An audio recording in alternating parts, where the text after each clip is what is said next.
Bom dia a todos.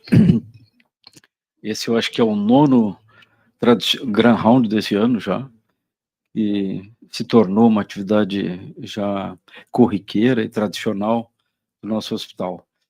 Hoje a gente tem um tema que vocês devem ver aí pela chamada, angina do peito, que a gente, com coronárias normais, que é uma situação na prática clínica mais difícil da gente definir bem o que é uma síndrome coronariana relacionada à doença microcirculatória. Basicamente, esses doentes eles não têm doença epicárdica, pelo menos relevante, que justifique os sintomas. E se a gente for ler um pouco esse tema, ele é desafiador porque é tão largo o espectro de pessoas e pacientes que possam ter essa síndrome que a gente fica pasmo porque a gente não tem uma metodologia adequada de avaliação. Imaginem diabéticos, obesos, mulheres ansiosas. O Zé, que está aqui na plateia, deve lembrar da síndrome X, né, Zé? Te lembra? Que é aquela dor no peito que a gente investiga, não acha nada e atribui à ansiedade da mulher. Será que é isso mesmo? Será que tudo é ansiedade?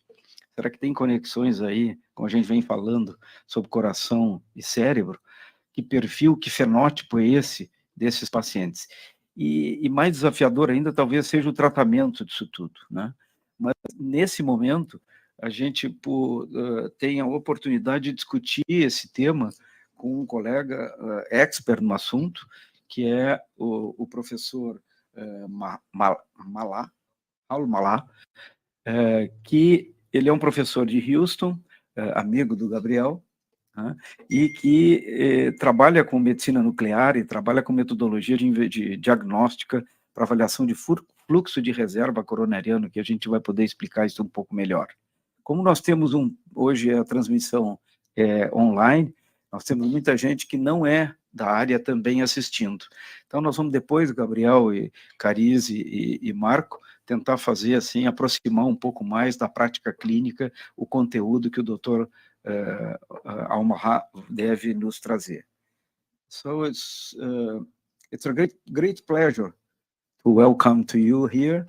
It's a great opportunity for our hospital to share your experience, and I hope you have a great presentation.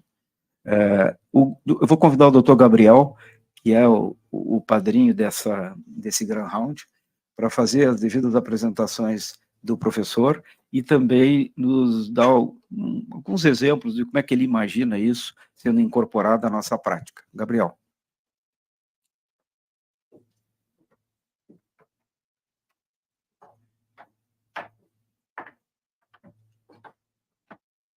Obrigado, Nazi.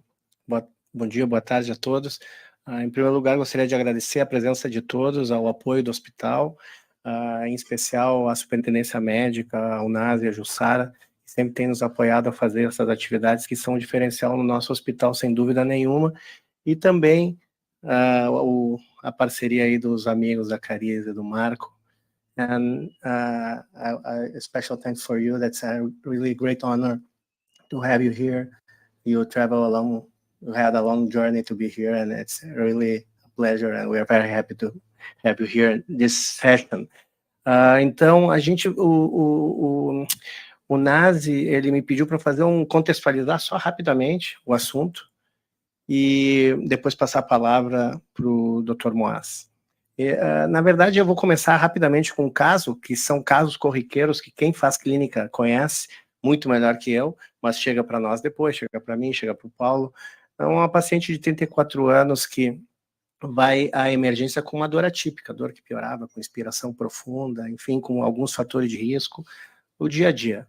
E ela aqui ficou meio muito iluminado aqui pela projeção, mas durante a chegada na emergência, em vigência de dor, ela estava com infradesnível do ST, né?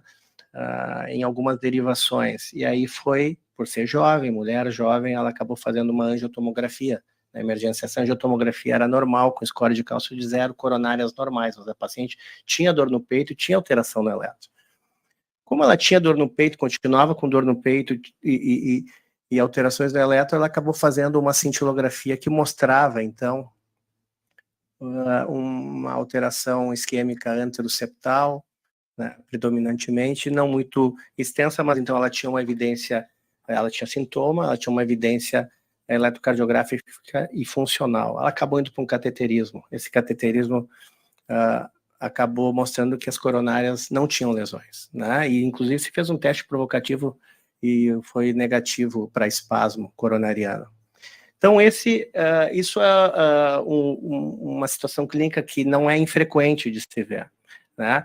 E essa imagem poderia resumir o que nós vamos discutir hoje, né? A gente tem a macrocirculação, que é responsável por aproximadamente 10% da circulação coronariana, e tem essa microcirculação, que é responsável por 90%, esse entremeado, essa rede. E essa rede que provoca, muitas vezes, a dor no peito com coronárias epicárdicas normais. Então, a gente sabe que a etiologia da isquemia miocárdica, ela é multifatorial, a gente tem a doença epicárdica já muito bem conhecida, o espasmo, mas cada vez mais se estuda a disfunção da microcirculação, né? E a disfunção da microcirculação e a angina microvascular tem ganhado um papel, um espaço relevante nas discussões médicas já há alguns anos, né? É conhecido por muitos como INOCA, né, que é a isquemia, tem a doença obstrutiva coronariana. A dor torácica é a apresentação mais comum, mas pode ter dor atípica equivalente anginoso. Esses pacientes podem ter alteração isquêmica, podem ter alteração funcional, mas podem não ter alteração numa cintilografia ou num outro método funcional. Os pacientes têm fatores de risco conhecidos, os mesmos que para cardiopatia isquêmica com comprometimento epicárdico, mas também parece que tem um processo inflamatório subjacente que pode ser o responsável também, né, por contribuir para a disfunção microvascular. A gente tem critérios diagnósticos que o Dr. Mouaz vai revisar conosco, né? O importante é que para fazer o diagnóstico de doença de disfunção da microcirculação tem que ter o sintoma, tem que ter ausência de doença obstrutiva, tem que ter uma evidência objetiva de isquemia e tem, sim, que ter alguma avaliação de disfunção microvascular, e é isso o que nós estamos desenvolvendo nos últimos anos, e possivelmente a gente tenha no hospital no ano que vem, que é uma forma de avaliar a função dessa microcirculação. E existem também métodos invasivos que o Marco vai, no final, discutir conosco. Né, mas não é só um exercício diagnóstico, né, de semântica, é um exercício, também essa informação ela tem valor prognóstico. Os pacientes que têm pior reserva coronariana e pior fluxo máximo miocárdico têm pior prognóstico, têm mais morte cardiovascular, tanto para homens quanto para mulheres, mas nós sabemos que essa apresentação clínica é mais comum em mulheres. No estudo isquímia, aqueles pacientes que tinham doença não obstrutiva, a grande maioria eram mulheres, aproximadamente 70%. Então, a apresentação clínica é mais comum em mulheres do que em homens dessa síndrome. Vários estudos mostraram isso. Recentemente, outro estudo mostrou a mesma coisa, tanto em homens quanto para mulheres. Quanto pior a reserva coronariana, pior o prognóstico, maior a incidência de morte cardiovascular e de morte total. Então, contextualizando tudo isso, né, nós consideramos que é muito importante discutir esse tema, e nós trouxemos, então, temos a oportunidade e a honra de ter aqui o Dr. Mouaz Al-Mallah, que ele é diretor de PET cardiovascular de cardiologia nuclear do Houston Methodist. Ele é professor de cardiologia da mesma instituição e também é o presidente atual da Sociedade Americana de Cardiologia Nuclear. So, thank you again to be here with us, and it's your time. Thank you.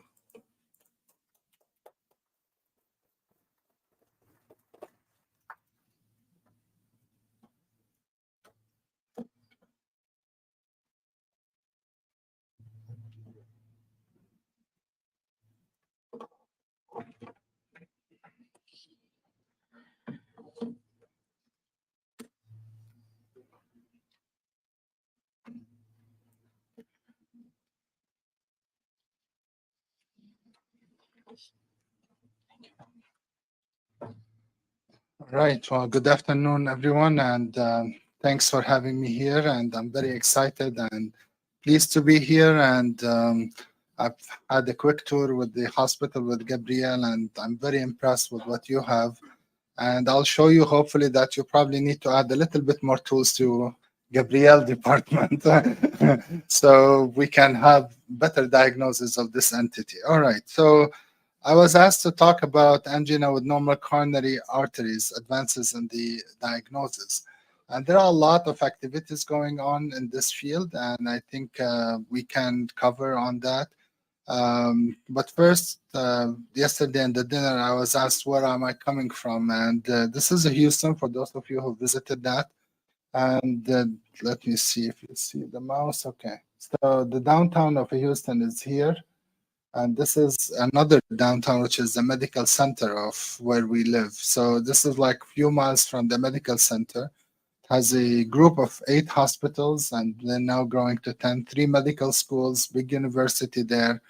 And our hospital actually is these tall buildings that have the letter M on them. So these are the Methodist hospital where we are, and our PET scanner is one of those buildings here.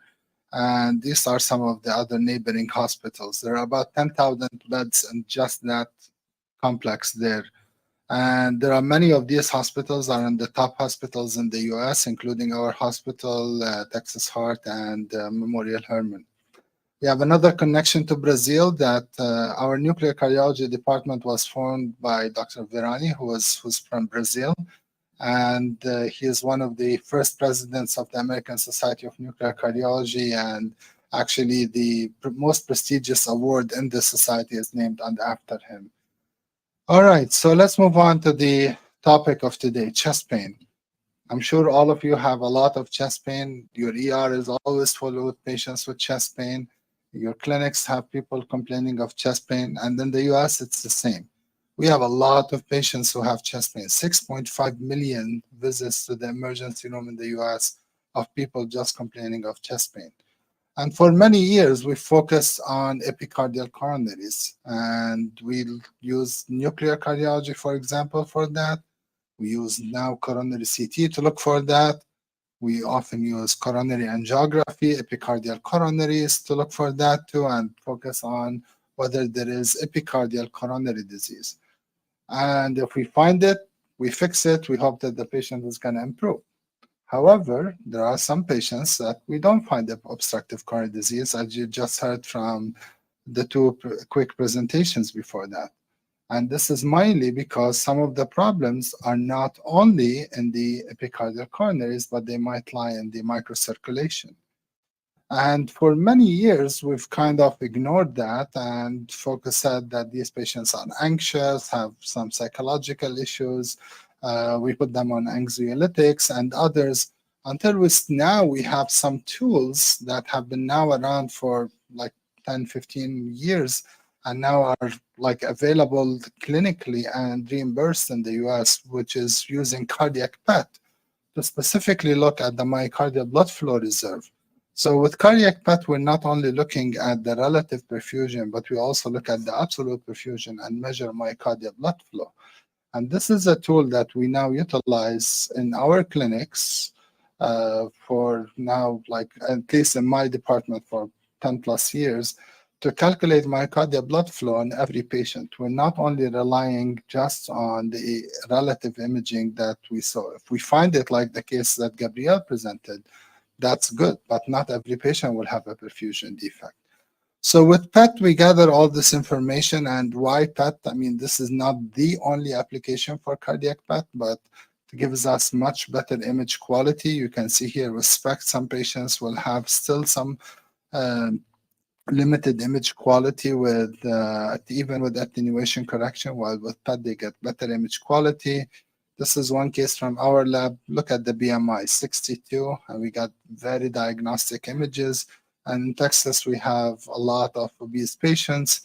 So when do I prefer PET over SPECT? In general, I prefer it always because I'm not going to make this talk about PET, but to say that it has very high diagnostic accuracy, high quality images, much lower radiation dose. We're talking about 1 to 2 millisievert, which is much lower than any other imaging modality we are using now. Short acquisition protocols, like 15, 20 minutes, we're done. Quantification of myocardial blood flow, which is going to be the focus of this talk, but also looking at, we have very strong prognostic power. So how do we quantify blood flow? We do dynamic imaging, similar to what they do with MRI, first pass imaging. and we track it down. It's a 5 to 7 minute acquisition, and then we do modeling that will tell us how the radioactive material is going from the ventricle, right ventricle to left ventricle to the myocardium, and then with mathematical modeling we calculate how much blood flow is there. So now we are able to measure how much the total myocardial blood flow that's getting to the myocyte. So some patients may not have epicardial perfusion defect, epicardial disease, but they might have problems in the microcirculation. And for many years, this clinical condition that we've been talking about now went under the radar, and we called it Syndrome X. We don't know what it is, metabolic syndrome, many things, until this paper came out in Circulation 2017. That was the first paper. It's a white paper from the American Heart Association calling it INOCA. Since then, we have now MINOCA, myocardial infarction with no obstructive disease. Now there is ANOCA, angina without obstructive coronary artery disease, and the OCAs are just growing. So maybe next time I'm here, I'll give you like 5 other OCAs on the list. But now we're recognizing this because, and the cause, like if you look at this, as we also just saw, microvascular angina is about 51% of these. Vasospastic angina might be 17%, and the combination may be about 21%. Still, some of them may not be cardiac, and we're not going to say that some patients may not have anxiety or so, but it's not everyone. It's about 1 in 10 rather than all of them will be having that. Just to give you some insight on how common that problem, anyone knows what the ischemia trial is? Ischemia trial is a trial that took patients with moderate to severe ischemia, so not minimal ischemia, not borderline. A lot of ischemia, moderate to severe ischemia. They wanted to randomize them to revascularization versus medical therapy. But before that, they had to have a CT to see if there is obstructive disease or not. They enrolled 8,500 patients. Of these, when they did the CT, 1,200 had no obstructive disease. These are patients that the core lab, experienced readers who have looked at these scans, and these are nuclear, echo, MR, have had a lot of experience looking at this. This is not an artifact. This is the real deal. And still 1,200 of them had no obstructive disease. So when you are in the cath lab and looking at these patients, that instead of calling it false positive, if you confirm that this is a well-done study, then there is probably more workup than you need to do. So about of these, so they were a total of 13.4% of the entire group. But 70+% of these patients were females, as we just heard also from before. So this is also a common problem among middle-aged females. So this is a paper from the European Heart Journal. If you're interested in this topic, you have to go and look at it. And how do we look at these? So obviously, we have to do the clinical evaluation of the patients. I'm going to focus on the non-invasive evaluation. And in the later case, we'll talk a little bit more about the role of invasive hemodynamics and the cath lab for that. So in terms of non-invasive, the European guidelines kind of put it all together. You can look at these in multiple ways: exercise tolerance, echo, myocardial contrast echo, all of that. I think the American guidelines were a little bit more specific, the chest pain guidelines, which kind of like gave a class 2A recommendation for non-invasive evaluation for these patients. So we're talking about patients who have stable chest pain, suspected ischemia, and non-obstructive disease. And usually the factors that will make it more likely include diabetes, hypertension, LVH, small coronary vessel size, and infiltrative heart disease. So if you want to, you can go with the invasive route, or you can go with the non-invasive route. The invasive route, obviously, we will discuss later, but the non-invasive route, clearly stress PET or stress CMR has a 2 indication for that. Now, one thing that the guideline clearly says that it must be performed with myocardial blood flow reserve. So if you're doing qualitative PET without the quantification of myocardial blood flow, as I showed you, that's not going to be helpful for these. And now we end up with 4 groups.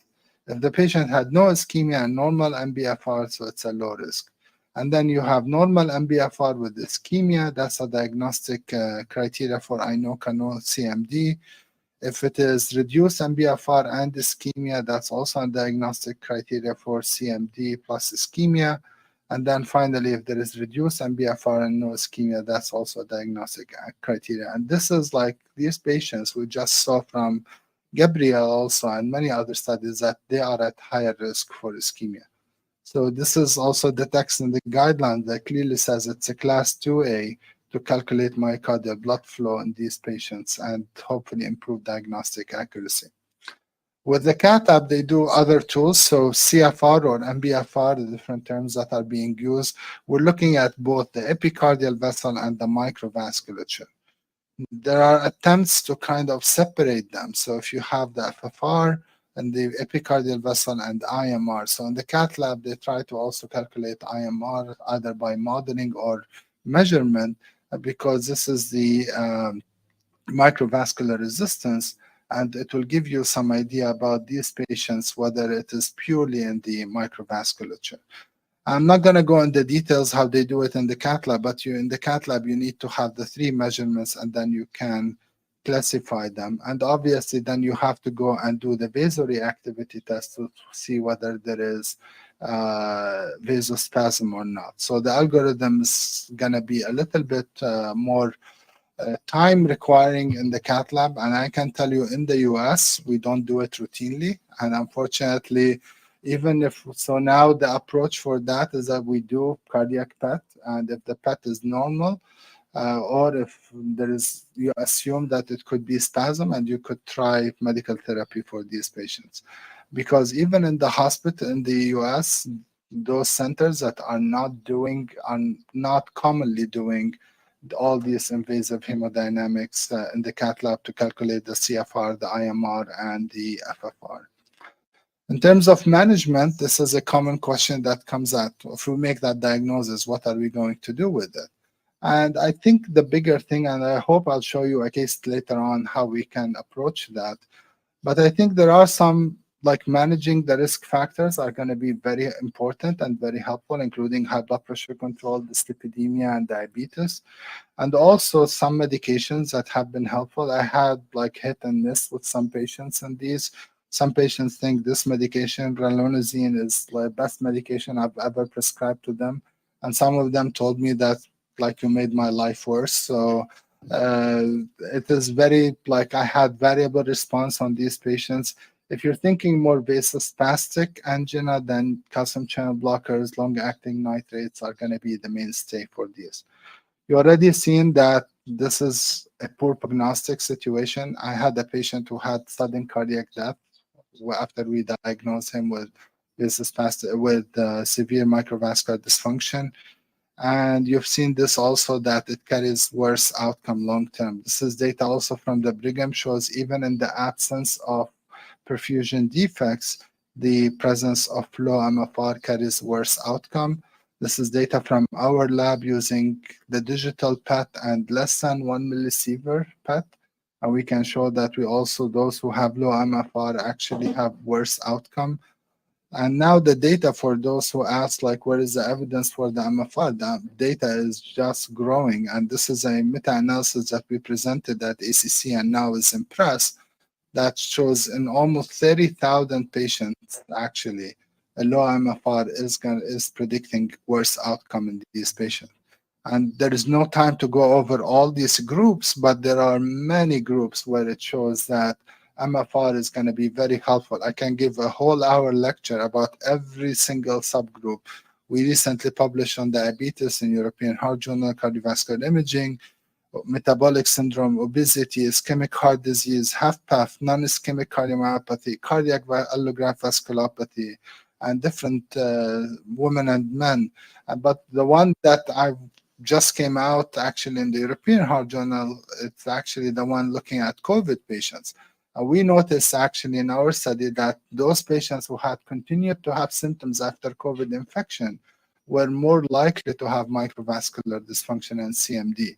The chances were about 58% in the cases, and was only 28% on a matched control. The good news, at least, is that it started to fade away at almost 9 months. So you can see it's dropping down. And it was actually much less with the Omicron variant compared to the other variants. And finally, you can tell me, well, I don't have a PET. I don't have access to PET. What can I do? And there is some data from some centers, mostly here in the South America, in Rio and in Argentina, but also in the US, few centers that are doing a lot of work trying to quantify blood flow with SPECT, but that requires not the current older technology. We need newer machines like the CZT camera that allows us to calculate the blood flow there.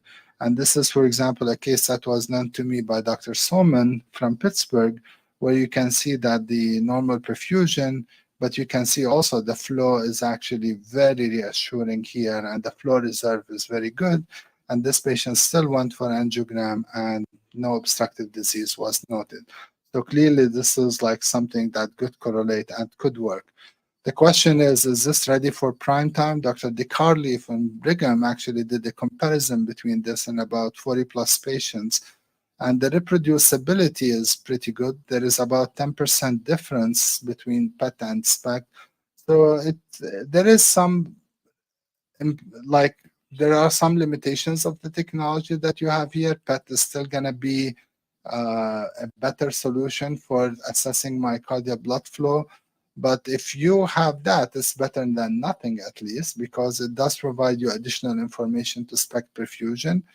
And if you're going to do serial imaging, you have to be very cautious about that. And it will require some significant lab throughput because a patient has to be on the table twice for early imaging and later imaging. If you have a PET machine, but you don't have a tracer, there is hopefully some hope in the future with this agent that was presented last year in our annual meeting. It's called flurpiridaz, and this is an agent now being considered by the FDA. It doesn't require a cyclotron. You can just buy a dose, and then you can inject it in your patient and get an image and calculate MFR like you do with other agents. So this one, even if you have one patient, you want to get that, you have the machine that's capable of doing that. You just order the dose and then get it done. And this actually just like the trial was positive, and we're hoping that the FDA will approve it in the near future. So I want to finish up with this case to give you some hope if we make the diagnosis, how we can approach it. So this is one of our patients who was like a typical one, 56-year-old lady, exertional chest pain, dyspnea, and she's morbidly obese. Not unusual in Texas. We see that all the time. She came to us complaining of chest pain. She first had the SPECT CT, and it was normal, and it was reassuring. So they told her no evidence of epicardial disease. Multiple doctor visits, multiple emergency room visits. Typical, if you look at these patients' records, it's a thick chart, multiple ER visits complaining of chest pain. This lady had significant workup. She had coronary angiography, she had cardiac MRI, she had almost everything, and everything was pointing out to be normal. So until we, like when we started our cardiac PET, let's bring her and do a cardiac PET. So as you know, coronaries were normal, so we're not expecting a perfusion defect. So we did the calcium score, and she does have some atherosclerosis, calcium score of 581. So we did the myocardial blood flow data, so I'm going to zoom a little bit on the numbers so you can see them well. And these are the numbers. So her resting flow is very normal, 0.95. Her peak flow is 1.28. Her flow reserve is 1.35. That's the kind of classic, typical, cannot get any better. This lady, we give her vasodilator stress, she's not vasodilating her arteries. Similarly, when she's exercising, when she's walking around, when she's so limited. And this lady was getting more symptomatic, and her BMI is 51. So we sat with her and we said, look, I mean, you've had every test known to mankind, from CAT to nuclear to CT to MRI, and we think we figured out what it is. It is the microcirculation. We can put you on medication, but in your case, probably the real cause is the morbid obesity. Unless you tackle that, I'm not sure we will have a significant improvement. I can give you nitrates and others. She was tried on nitrates, then she had a lot of headache and she didn't like it. like many young patients. So we went ahead and she said, I'm not going to live like this. So she went ahead and had bariatric surgery. So after bariatric surgery, we waited 9 months, got her and did the repeat PET scan. So clearly her perfusion remains normal. We're not expecting her to develop epicardial disease. Her calcium score on statins and others went up a little bit. That's expected. And this is her flow data. And I'm going to put the results next to each other. So this is her BMI of 51. This is BMI of 39. So 39. So she still has a lot of room. By every aspect, 39 is not normal BMI. It's severe microvascular dysfunction. Severe obesity. But look at the numbers. The rest numbers were exactly the same. I mean, I'm impressed that even 2 years apart or so, we got exactly the same numbers. But look at her stress flow. She was 1.28, and now she improved to 2.41. Significant improvement. And talking to the patient, she had like way significant improvement. She was almost wheelchair bound. Now she's moving around. She knows that she has a long way to go. But I think this gives us some hope that some of these weight reduction surgeries, some of the new GLP-1, semaglutide, and these other medications may be working through that and may help our patients with this. So I think this case kind of like was an eye-opener for us that maybe some of these patients will get that improvement. Again, I don't know if every patient will act like this dramatically. Maybe some of them may not act as dramatic as it is, but this is something to keep in mind as we look at that. So I just want to finish up with inviting you to join us in our annual meeting. I know Gabriel, who's on our board of directors, will be there and hope to see many of you there. If you cannot travel, you can do also virtual. ASNIC is doing a lot of education on cardiac PET, and we have a lot of virtual workshops. So this is something that you can potentially join from your laptop anytime, and you can learn about these cases. And we have a lot of education for technologists, for physicians, and otherwise. And finally, next year, we're going to be even closer to here. We'll be in Austin, Texas. So if you mark the calendar, we'll be happy to see you there. And we're on social media. We put every week a case, every month a case on social media and our website where we discuss some of the new cases and some of the challenges that we do with nuclear. And recently, we started even a WhatsApp group. So for those of you who are interested to join, you can just scan this barcode. And yes, you can join the group there and have access to many of us and learn from everyone. All right, with this, I'm going to stop here and look forward to the discussion later.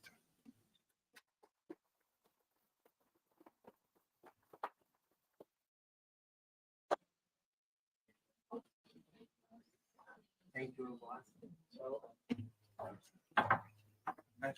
Eu acho que agora a gente vai apresentar 2 casos rapidamente. Cadê o Matheus? Qual dos 2 Matheus? Quem? E aí, vamos subir aqui, né? A Carisi, o Marco, eu e o Nazi. Nazi? Também. Mouaz?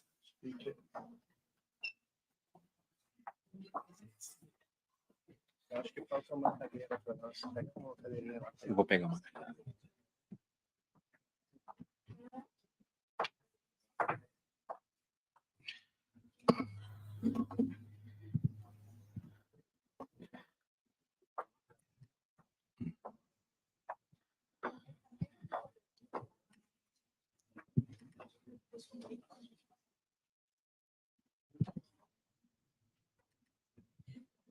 Paulo tá por aqui.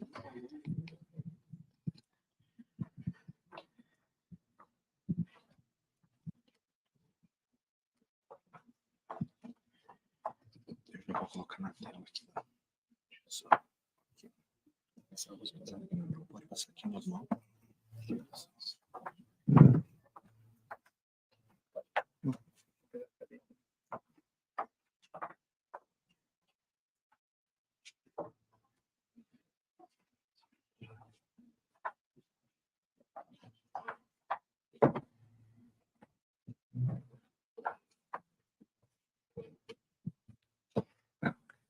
Bom dia a todos, né? Para quem não me conhece, meu nome é Matheus, eu sou um dos residentes de Cardiologia aqui do Hospital Moinhos de Vento. O Dr. Gabriel pediu para a gente apresentar alguns casos aqui do nosso serviço para a gente poder exemplificar e poder comentar um pouquinho mais sobre a angina microvascular. Tá? Certo. Nosso primeiro paciente, uma paciente feminina de 76 anos, alguns fatores de risco prévio, hipertensa, diabética, um bócio multinodular e uma história prévia de psoríase. Vinha tratando de suas comorbidades, uma em uso de metformina, metoprolol succinato, losartana, hidroclorotiazida e simvastatina 40 mg. Ela vem à consulta ambulatorial com cardiologista, referindo alguns sintomas que são muito usuais na nossa prática clínica. Um cansaço para pequenos esforços físicos associado de um desconforto torácico inespecífico.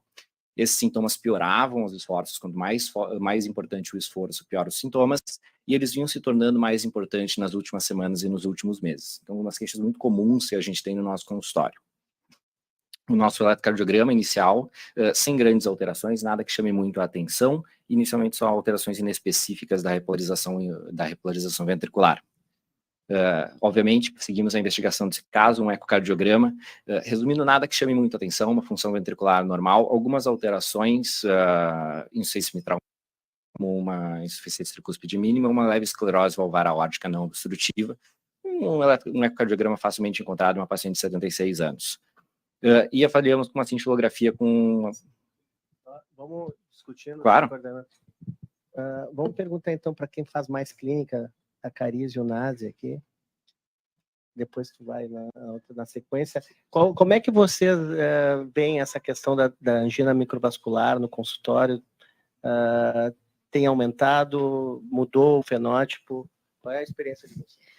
Eu acho que é importante que pela clínica a gente não pode diferenciar pacientes com doença, com angina, com dor pré-cordial, que pode ser atribuída a uma doença epicárdica de uma doença de microcirculação. Então, eu acho que nós seguimos a avaliação usual de dor torácica nesse cenário, né, pacientes essa aqui com múltiplos fatores de risco, uma idade maior, então tentar avaliar se tem isquemia ou não pelos métodos usuais não invasivos, a não ser que a gente estivesse dentro de um cenário de alto risco agudo. Mas, e aqui considerando, eu acho que a idade é um divisor de águas para a escolha do método não invasivo. Cada vez mais a gente tem usado angiotomografia para avaliar a anatomia de modo não invasivo, mas especialmente em pessoas de menos de 65 anos. Né? Em pacientes com mais de 65 anos, a angiotoma é uma dificuldade, então a gente lança mão de cintilo, eco de estresse e ressonância para avaliar esses cenários. Então, acho que é o que eu teria feito nessa paciente. Eu acho que é isso mesmo, a gente só... Essa é uma paciente que provavelmente ela tem a doença aterosclerótica. E aí, talvez aí quantificar a carga aterosclerótica dela é importante, porque se ela tiver uma carga, um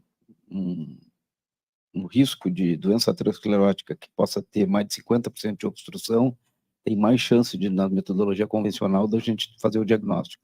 Mas se tiver menos de 50%, a gente tem dificuldade de fazer o diagnóstico mais preciso dos sintomas dela. E aí vem essa metodologia que a gente está discutindo hoje, de como é que a gente avalia esse fluxo de reserva, que eu acho que é maravilhoso esse negócio, né? A gente incorporar na prática clínica, começar a pensar em pacientes que têm oligossintomáticos, ou às vezes até assintomáticos, carga aterosclerótica alta, vários fatores de risco de doença cardiovascular, incorporar isso na prática clínica, acho que vai ser maravilhoso, né? Porque efetivamente ter, como o professor mostrou, indicando uma bariátrica, fazer uma mudança significativa no fluxo de reserva e acabar com sintomas, isso é maravilhoso. Essa paciente, talvez ela tenha doença aterosclerótica, mas será que significa tudo? Qual é o melhor teste? Eu acho que a gente não tem um teste bom, a gente tateia a medicação, controla a pressão, tenta baixar o peso, às vezes até... eu estava lendo até a dieta mediterrânea pode ter algum efeito na microcirculação, mas de qualquer maneira são ferramentas assim muito frustrantes para a gente comprovar que ela tem a doença mais importante de microcirculação. E aí começa essa história desse ambiente viral que nós estamos vivendo, das infecções, das vacinas, que confunde mais a gente ainda, com dores atípicas, pacientes às vezes não têm dor, tem só dispneia. Realmente, eu acho que está faltando na nossa prática clínica, né, alguma coisa que seja mais objetiva para as nossas decisões, até para o espectro farmacológico. Yeah, these are all good points. I just want to add one thing, that most of these patients, it's not like one or the other. So it's not atherosclerosis or CMD. Most of the time they will have some atherosclerosis. Even our case had some calcium, so she did have some atherosclerosis, but she also had the CMD.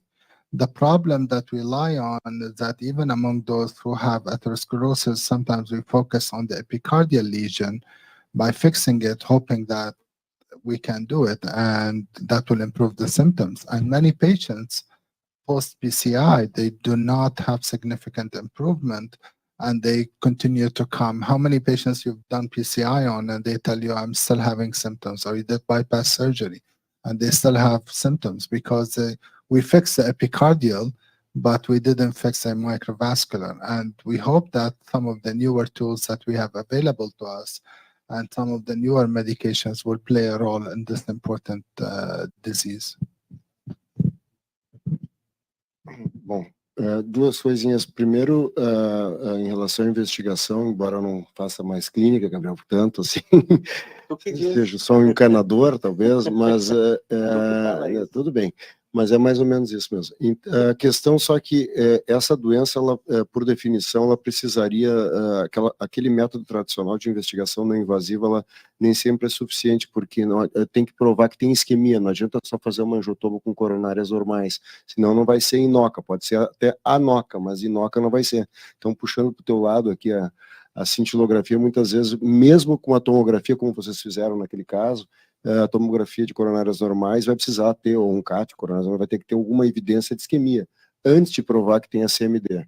Né? Então, como o professor mostrou isso aí. O segundo ponto, professor, que me intriga é que o senhor me perguntou ontem, quando nós jantamos, que quando a gente estudava isso em Boston em 2000, lá com o professor Peter Gans, eram os mesmos fenótipos, a mesma doença, só que não surgiu nenhum tratamento até então específico. Fazer cirurgia bariátrica, emagrecer, a Carisi estava falando agora o Ozempic, são coisas que a gente usa, o beta-bloqueador, para angina em geral. Então, o que me surpreende é que se passaram mais de 20 anos que a gente vem estudando, a doença tinha desaparecido, agora criou um novo interesse súbito por essa doença, e não surgiram não existe uma droga específica para o tratamento dessa doença. Não sei se o senhor sabe de alguma forma de tratamento específico para isso. Posso só acrescentar, eu gostaria de ouvir, Marco, só lembrando, assim, o mais importante, a gente vê isso na insuficiência cardíaca com fração de ejeção preservada. Eu acho que a gente tem vários fenótipos e ainda nós não temos doenças bem estabelecidas. Isso dificulta especificar o tratamento, né? Então, acho que isso vai avançar e o método diagnóstico pode nos ajudar nesse sentido. Mas tem um ensaio clínico recente que fez um protocolo através de avaliação o que é microvascular, o que é vasoespasmo, e melhorou muito a qualidade de vida dependendo da medicação que foi usada. Então, acho que a gente está avançando nisso, mas eu gostaria de ouvir o professor ali. Yeah, I mean, I think some of the medications I listed from the European guidelines have been kind of tried multiple times. I would say that some of them have variable response. Remember, many of these patients will have concomitant diseases, so they will need to be on statin, aspirin, antiplatelet, and others. But as you mentioned, also there is great overlap between this condition and also HFpEF, and we also, some of the medications we're hoping, but there is now hope that some of these, like newer procedures, weight loss, and there's also hope of the newer SGLT2 inhibitors and GLP-1 inhibitors and PCSK9s and others maybe will have some role in there. But again, remember, this is not, most often in your patients, it's not going to be an isolated problem. This is going to be a problem with concomitant others. Those who have just like isolated CMD are probably more or less of the common. But the fact that they continue to have symptoms, now we can at least separate which is anxiety, which one is truly we need to tackle them. I think by identifying these, like for example, the post-COVID, I mean, after COVID infection, we got a lot of patients coming to us complaining of symptoms. And, you know, there were some discussion about MRI, whether there's myocarditis, yes, no, and all of that. And then we started to do some PET on this, and we found out some of those who had real symptoms, I'm not going to say everybody had that, But some of those who had real symptoms, they had reduced CFR. Some of them had scans before, and we saw that their scan dropped after COVID. Now, COVID, obviously, we know probably a lot of the mechanism is related to the endothelium and how it attacks the endothelium, and that's why some of them might have thrombosis in there. But the question here is, at least that one is more self-limited. This one, the CMD, until you fix the problem, because COVID infection is going to come and hopefully go and doesn't leave sequelae. But this obesity, until you fix these, until you fix the vasoreactivity problem from diabetes and others, I think once you control these, you'll probably have some benefit. But the isolated ones, I agree with you that we still need to know, like if somebody is not diabetic, not hypertensive, good weight, good exercise capacity. First of all, we don't know how often many of these might have CMD. We have many obese patients with calcium score of 0, but have CMD, have reduced flow. But at least that tells you that there is no epicardial disease whatsoever, but still there is some reduced flow in them. Is this CMD or not? So there is a lot to learn and study in this domain, but at least now we have the tool that we can measure the blood flow, whether with PET, whether with MRI, quantitative MRI, and CZT. Hopefully, at least these three will hopefully guide you and alert you, well, this is not your regular patient. There's also data like, for example, post-intervention. Those who had CMD, post-intervention, they will have, continue to have symptoms, and they may not improve by just putting a stent in a vessel that's diffusely diseased and probably have more disease all in the microvasculature.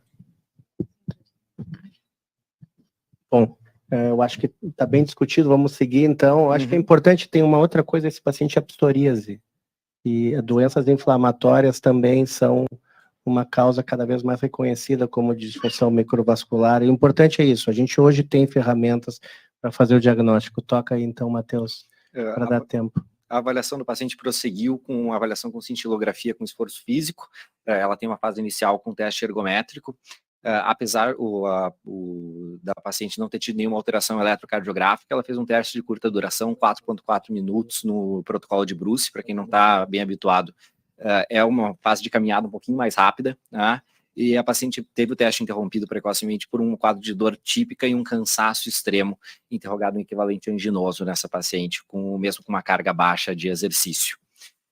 Essa é a cintilografia. A gente vê que não existe lesão ou uma área de isquemia, tanto a parte de cima fase do esforço, a parte de baixo fase do repouso, então sem nenhuma área de isquemia vista na cintilografia simples, apesar da baixa carga de exercício e dos sintomas da paciente, e nenhuma área de acinesia também. Pode tocar.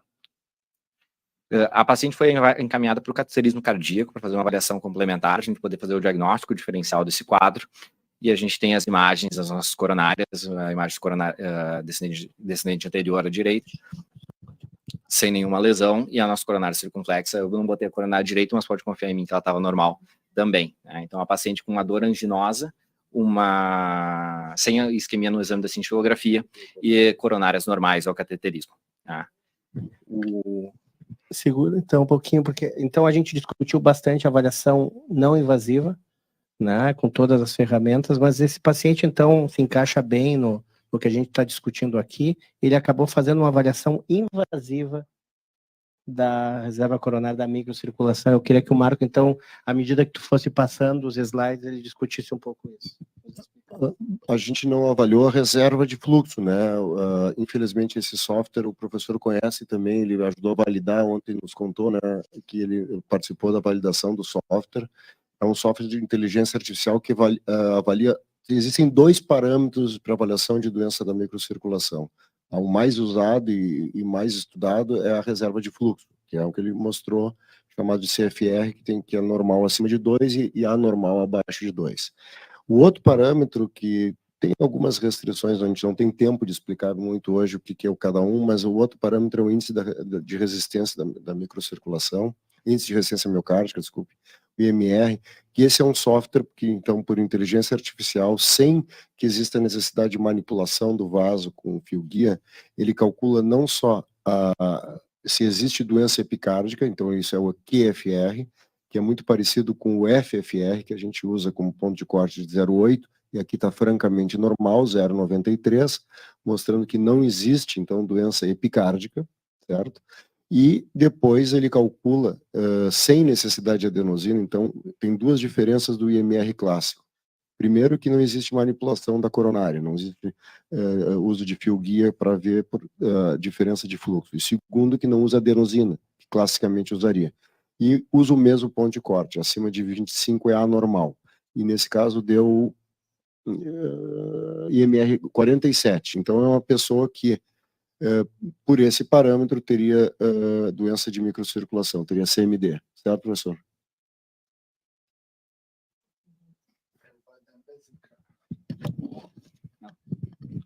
So by the invasive criteria from the ACC, if you have IMR more than 0.25, then this is confirmatory for microvascular, for increased intracoronary microvascular resistance, and this is the one way to diagnose it. Obviously, you already shown that there is no obstructive lesion, so this is one way to do it. The only problem is that maybe you can better speak to the limitations that you might get with IMR and how is it dependent on flow and hemodynamic status. Bom, o IMR é um eu achei que não ia dar tempo hoje de falar sobre isso. Ele é um parâmetro que, independente de como ele é obtido, se seja ele obtido através de forma invasiva clássica, pelo fio guia, por diferença de fluxo, por Doppler, ou por diferença de termodiluição, ou de forma não invasiva, por ressonância, classicamente ele era obtido, a priscas eras, né? Não sei se o Paulo ainda está aqui, ele pode até falar, existe um software por ressonância que também calcula o IMR, ele tem uma série de limitações, a verdade é que tem, quando a gente avalia, inclusive, prognosticamente os pacientes que têm alteração dos dois, CFR e IMR, eles têm um prognóstico. Quando eles têm alteração de CFR isolado, eles têm o mesmo prognóstico ruim em termos de eventos do que quem tem os dois. Agora, quando eles têm só o IMR isoladamente alterado, que é uma minoria, mas existe, então muito provavelmente essa pessoa tenha também CFR alterado, o prognóstico não é ruim. Então, e especialmente em pacientes pós-síndrome coronária aguda, tem muito pouca subsídio para se usar o IMR de forma isolada. Eu reconheço essa limitação do uso de IMR. Esse software já está pronto, agora a fase dele 2, ele já tem como calcular também CFR numa nova versão também. Eu queria fazer só uma pergunta. A gente com frequência tem pacientes no consultório que têm scores de cálcio bem elevado, né? E esses pacientes são assintomáticos. E os estudos não invasivos não mostram isquemia epicárdica. Entretanto, esses pacientes a gente fica muito inseguro de dizer para eles que está tudo bem, né? Uma avaliação de microcirculação, ela pode acrescentar uma variável de prognóstico nesses pacientes assintomáticos com score de cálcio alto? Pode ser uma avaliação complementar para o clínico? So you're actually touching on like another area that I'm very interested in, and we published recently on almost 4,000 patients that had both PET and and calcium score. What we noted that, yeah, calcium score does add incremental prognostic value. So we have here two questions, the diagnosis and prognosis. We know that adding calcium score or adding atherosclerosis to our physiologic test, being stress EKG, stress echo, stress CMR, and nuclear, both SPECT and PET, adds incremental prognostic value. Knowing how much plaque these patients have will help us guide more medical therapy for them, namely aspirin and statin. So at this stage, at this day and age, we do not recommend just going for ischemia assessment. When you get a patient going for any kind of stress test, we want to know ischemia and atherosclerosis. We want to know if the patient has no known CAD, whether they had atherosclerosis and ischemia. Now, from prognostic value, there are at least 4 papers that looked at this, including our paper. There's one paper in Cedars-Sinai and one paper from Kansas City. All of them show that adding calcium score and incremental prognostic value. in the upcoming ASNIC meeting, one of our junior faculty is going to present specifically on the group with a calcium score more than 1,000. Whether these are already very high risk and nuclear variables do not add, and he will show that the results will be presented then. But from diagnostic standpoint, this is where we start to be a little bit more concerned. We are studying it right now. I know with SPECT, if you do not do flow, you could be potentially missing disease. Same thing with MRI, same thing with other disease. I think if you have very high calcium score burden, you need to have quantitation. And quantitation either with PET, either with CZT, or if you're going to do MRI, do quantitative MRI, which is not widely done, but the field is starting to grow in that. Without quantitation, if the quantitation is normal, if the flow is normal, I'm more confident that this is like not obstructive disease. If the flow is abnormal, I have to look at the overall picture, and sometimes I send patients to the cath lab mainly because I'm not so sure I've ruled out a epicardial coronary disease. Bom, a gente tem 5 minutinhos, Matheus. Só mostra o outro caso rapidinho, tá? Sem muita discussão, sabe que ele preparou no final de semana o caso. E o caso é interessante. E o caso é interessante, tá? Eu peço desculpa que a gente está se adiantando um pouquinho, mas assim, ó, 5 minutinhos. Não, vamos passar bem brevemente. Tu mostrar. Então, esse caso ficou, o primeiro caso, como um paciente com IMR alto e que justifica toda a sintomatologia mesmo com coronárias normais. Vamos lá, epicárdicas. Perfeito. Então, meu nome é Matheus, também sou residente da cardiologia aqui do hospital. Um segundo caso, então, mais breve também do nosso serviço. Uma paciente, então, feminina, de 65 anos, hipertensa, com uma história familiar de cardiopatia isquêmica. O pai teve Vento aos 50 anos de idade e um pré-diabetes. Vinha em uso de clortalidona e amilorida, metoprolol succinato e nitrendipino.